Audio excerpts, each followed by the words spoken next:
We have. I'm of the Irish province. Oh, are you? I'm from.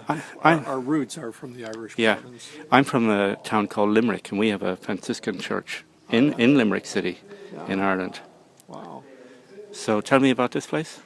Well, this is the oldest continuous friary in North America. Mm-hmm. So, because when this was turned over to the United States, the United States government didn't take it over, so they still had friars here. Okay. And So it's still an active ministry oh here. yeah, oh yeah, Yeah. the Santa Barbara province.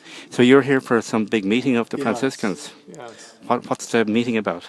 It's the major superiors of the North American Pacific Capuchin Conference. I'm a Capuchin Franciscan. Okay.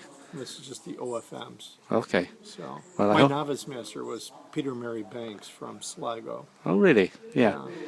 Well, I hope you have a good meeting here. Thank you. Okay. Yeah. Thanks for talking to me. Yeah. So we're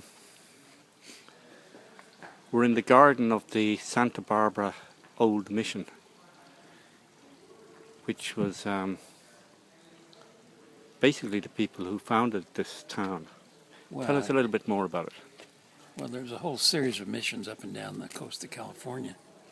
And of course, the Spanish were the first Europeans into California, with the discoverers that came around the Cape of, I can't remember whether it's Good Horn or I think it's the Horn, and sailed up the west coast of the South America and ended up here. So you have San Francisco, Santa Barbara. I think there may have been as many as 30 of them. There was a whole series. There was almost continuous ability for the priests to communicate with each of the adjacent missions. So they pretty much ran up and down the coast. San Diego, San Juan Capistrano, then San Isabella, on and on. There's a whole series of them. But this is one of the best preserved. And I think it may be the only one that continues to be in operation as an actual operating church. In fact, there's a service, a mass going on behind right it now. now. That's Yeah. right.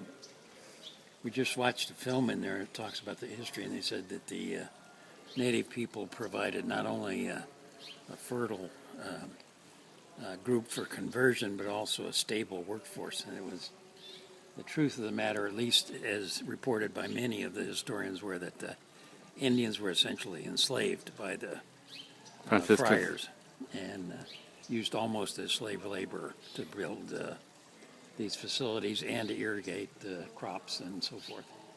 Not that the friars lived as gentry. They didn't. They worked as well. But they did, in fact, have no compunction about putting the Indians to work. This is the cemetery where they've got some of the crypts for the friars that were here. Members. Yeah. Certainly very beautiful. Well, I hope they were deceased anyway. So I was telling you earlier, Eugene, I keep forgetting that, what seems really old to us in the Americas is not necessarily that impressive in terms of European history. This is impressive. Very beautiful. And I was just looking at some photographs inside. It was destroyed by, not completely destroyed, but very badly damaged by an earthquake in 1925.